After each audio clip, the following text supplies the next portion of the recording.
Hello and welcome everyone to another Daily 8 on the News 8 Live Desk. Phil Penarski here with the top 8 stories of the day. Happy to be with you all on this Wednesday. How long this lovely day that we're having is set to last? Well, we'll check in with Storm Team 8 meteorologist Matt Kirkwood in just a bit to get you a look at your forecast, but we actually begin things today with some semi-breaking news out of Kalamazoo.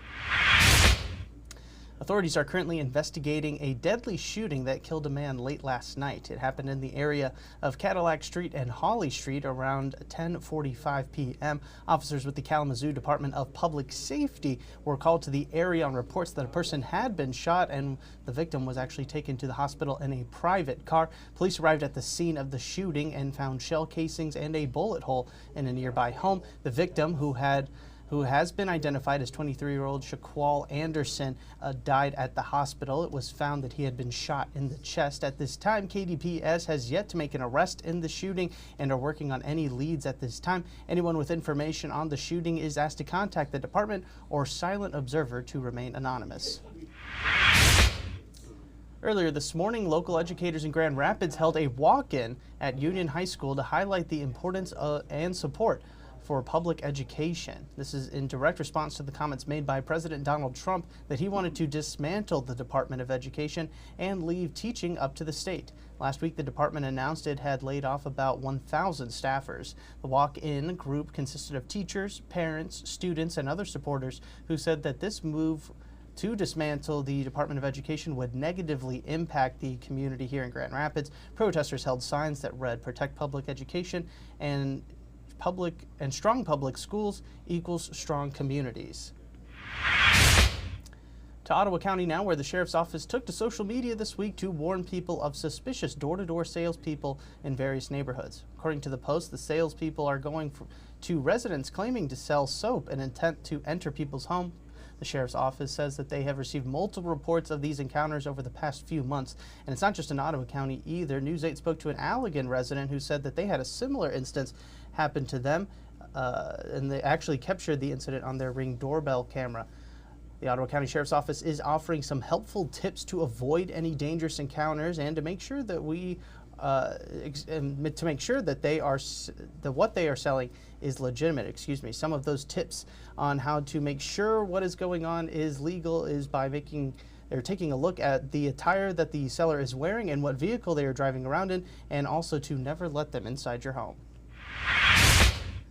And the start of spring is right around the corner, or at least it feels that way, and already moles are making a mess of lawns and parks around West Michigan. Riverside Park in Grand Rapids has already been hit by the rodents, who have made holes, hills, and tunnels. As it gets warmer and the soil thaws, the moles are going to start making their way out to try and find some food. Moles are typically present in the early morning or late evening hours, so if you're scared of them like me, those are the times probably to avoid. If you are looking to keep moles out of your yard, however, experts do recommend certain tricks like mole repellent that contains castor oil, or traps that you can use to catch and release them. One thing to keep in mind about that repellent, though, is that it will have to be reapplied each time after it rains.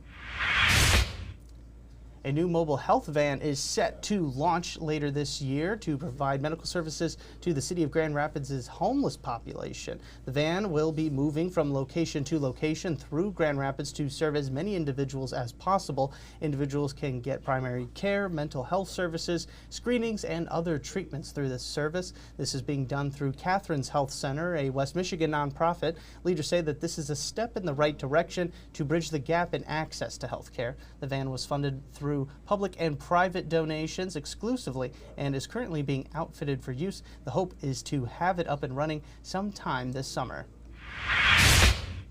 And something else coming to Grand Rapids this year is headed to the west side and is perfect for those who partake in the arts, specifically clay. The Clayground, a community-focused studio, is set to open on Fulton Street West on April 1st. The studio will offer 6-week classes, workshops, events, and memberships, and those memberships come with some pretty awesome perks, including access to the studio 24/7.